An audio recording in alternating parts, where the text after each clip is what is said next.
Ако Бадантерот влезе во Уставниот суд, граѓаните може да заборават на правната држава, а власта да стави клуч на врата на институцијата.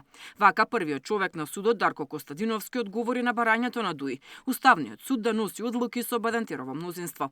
Костадиновски вели: Бадантерот е корисен механизам, но неговото место не е во Уставниот суд. Да се сведе во ситуација не правни и уставни аргументи, туку етнички да бидат пресудни, нема потреба од постоење тогаш на ваква институција.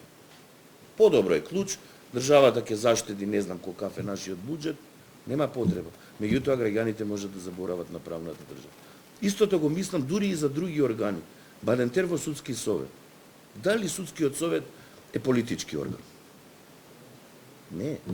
Костадиновски уверува дека на почетокот на следната година Уставен ќе решава и за судбината на законот за употреба на јазиците, за кој вели дека во моментов е најстар предмет во судот. Без разлика каква ќе биде одлуката, Костадиновски вели дека тие ниту даваат, ниту одземаат нечии права, туку прават простор за граѓаните да добијат поквалитетно законско решение. Ја лично ќе се залагам за подготвително, но дека тој предмет ќе биде решен следната година, ќе биде решен.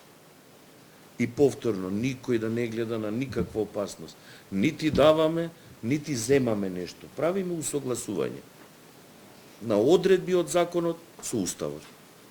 На крајот, резултатот од тоа ќе биде многу подобар закон за употреба на јазиците од тој што го имаме во овој момент. Собранието не го испочитува рокот на Уставен за донесување на нов кривичен законник, додека за изборниот законник воопшто не се ни потруди да ги пополни правните празнини. Костадиновски вели дека медениот месец за многу институции заврши и уверува дека Уставен следната година ќе употреби и други механизми.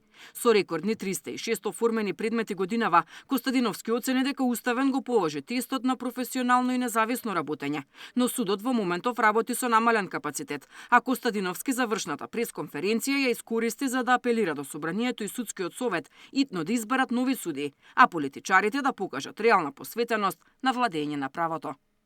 Деспина Тодоровска, Сител телевизија.